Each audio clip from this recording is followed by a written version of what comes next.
우리가 일생 동안 이제 70평생, 80평생 동안 걷는 거리가 지구 4바퀴 반을 돈다고 합니다. 그만큼 어마어마하게 발을 많이 쓰고 걷는 거거든요.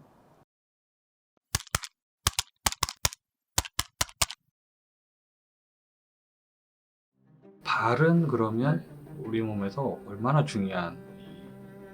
이제 제일 흔히 얘기하는 게 발이 제2의 심장이라고 얘기를 하는데, 발로 내려간 피가 거꾸로 올라오는데 이제 발에서 중요하게 역할을 해줘야지 된다. 발이 가장 중요한 건 그건 것 같아요. 지면과 우리의 신체가 접하게 만드는 부분이다 보니까 지면은 딱딱하기도 하고 울퉁불퉁하기도 하고 오르막 내리막도 있고, 이걸 우리가 어쨌든 걸어 다니고 활동을 하려면 발을 써서 디디고 다녀야 되는데, 발의 큰 기능 3가지가 설 수 있는 거고요, 지지를 할 수 있게 설 수 있는 거, 두 번째는 땅을 차는 힘입니다. 땅을 차서 앞으로 나갈 수 있게 만드는 거, 세 번째는 충격을 흡수하는 거거든요. 그 3가지 기능을 잘 해야 발의 기능을 잘 하는 겁니다. 그리고 구조적으로 발의 뼈가 28개가 있습니다. 발목뼈까지. 그 28개의 뼈가 굉장히 정밀하게 톱니바퀴처럼 엇갈려 있는데, 이 톱니바퀴도 하나가 부서지면 그 다음 동작이 연결되지 않는 것처럼 발도 그게 잘 연결이 돼야 되거든요. 그걸 얼마나 부드럽게 윤활유 역할을 잘 할 수 있게 만들어 주는가가 일상생활에 굉장히 중요하고요. 요즘 환자분들 보시면 이제 90세 환자분들도 발이 아프다고 수술 받으러 오시는 분들이 있어요. 심지어 저희 의사들끼리도 야, 그거는 너무 조금 과한 거 아니야? 생각하는데 환자분들이 굉장히 요구를 많이 하십니다. 이래서 좋아지면 이렇게 했으면 좋겠다. 저래서 좋아지면 저렇게 했으면 좋겠다. 그만큼 환자분들의 목표가 굉장히 높아지고 있거든요. 여가 생활 잘 즐길 수 있게 만드는데 발이 제일 중요하다. 저는 발하는 의사니까 그렇게 얘기하고 있습니다. 90세가 넘으셔도 그 걷고자 하는 욕구는 굉장히 크다, 이 말씀이신 거죠? 심리적인 측면에서 걷고자 하는 욕구가 굉장히 중요하고요. 의학적인 측면에서도 일단 걷지 못하면 그 다음에 여러 가지 이제 심장, 또 폐 기능, 이런 여러 가지 생활에 필요한 것들도 기능이 떨어질 수밖에 없거든요. 나비 효과처럼 전체적으로 안 좋게 만들 수 있는 그런 출발점이 되기 때문에 우리가 출발부터 잘 잡아야 되지 않을까, 그렇게 생각하고 있습니다. 레오나르도 다빈치가 뭐라고 했습니까?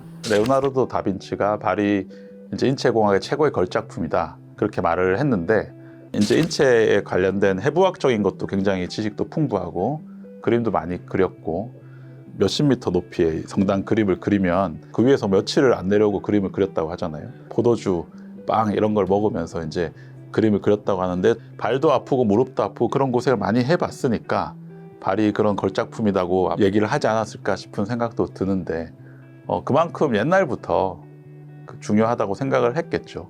그리스 신화의 아킬레스 이름을 따서 우리가 아킬레스건이라는 이 발목에서 제일 큰 힘줄, 사람 이름을 따서 붙인 유일한 힘줄이 아킬레스건입니다. 그만큼 이 고대 시대에도 아킬레스건의 중요성을 잘 알지 않았을까.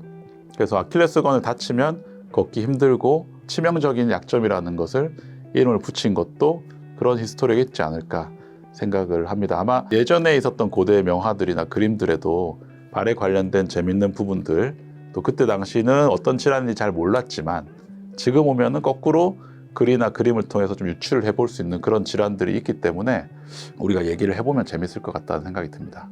발을 다쳐서 못 걷는다고 하면 사실상 경쟁력이라는 게 확 떨어지는 게 되겠네요, 그죠? 고대 시대로 따지면은 수렵 생활이고, 그건 지금도 마찬가지라고 생각이 됩니다. 지금도 운동 못하고 활동 못하면 그만큼 자기 직장 생활이나 여가 생활 하기가 힘드니까, 그만큼 그런 치명적인 질환에 대해서는 또 어떻게 해결해야 되는지가 빨리 또 그런 방법을 찾았겠죠. 그래서 환자분들이나 우리 보시는 분들도 그런 방법을 찾자고 얘기하는 거니까, 네, 즐겁게 봐주십시오. 즐겁게. 궁금한 게 하나 있는데, 그 레오나르도 다빈치가 그 예술품의 측면에서 발을 봤다는 게 사실 좀 놀라운데, 원장님도 이렇게 혹시 발을 볼 때 그런 느낌으로 보시나요? 그 예술품이라는 말에 동의를 합니다. 이게 단순하지가 않아서 어렵고 또 재밌고, 발질환은 그만큼 뼈가 많다 보니까, 그리고 체중 부하를 하면서 달라지는 부분들이 너무 많다 보니까 이걸 어떻게 이해하고 접근하느냐에 따라서 많이 해석이 달라지거든요. 또 적응이라는 부분이 너무 중요하거든요. 어릴 때는 평발이 많아요. 이 평발은 자라면서 점점 좋아집니다. 그런 것들을 이렇게 순차적으로 매년 엑스레이를 보면서 이렇게 좋아지는 걸 보면 진짜 이게 걸작품이라는 생각이 들죠. 왜냐하면 발에 있는 뼈가 태어나서 찍으면 실제로 엑스레이상 보이는 뼈는 한 8, 9개밖에 안 되거든요.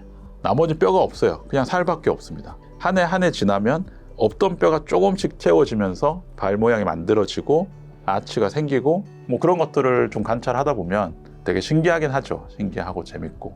우리가 일생 동안 이제 70평생, 80평생 동안 걷는 거리가 지구 4바퀴 반을 돈다고 합니다. 그만큼 어마어마하게 발을 많이 쓰고 걷는 거거든요. 우리가 인생을 살아가는데 중요한 그런 기관으로 좀 알고 여러 가지 방면으로 한번 접근을 해보면 좋겠다고 생각이 듭니다. 만족할 때까지 열심히 발로 뛰겠습니다. 서상규였습니다.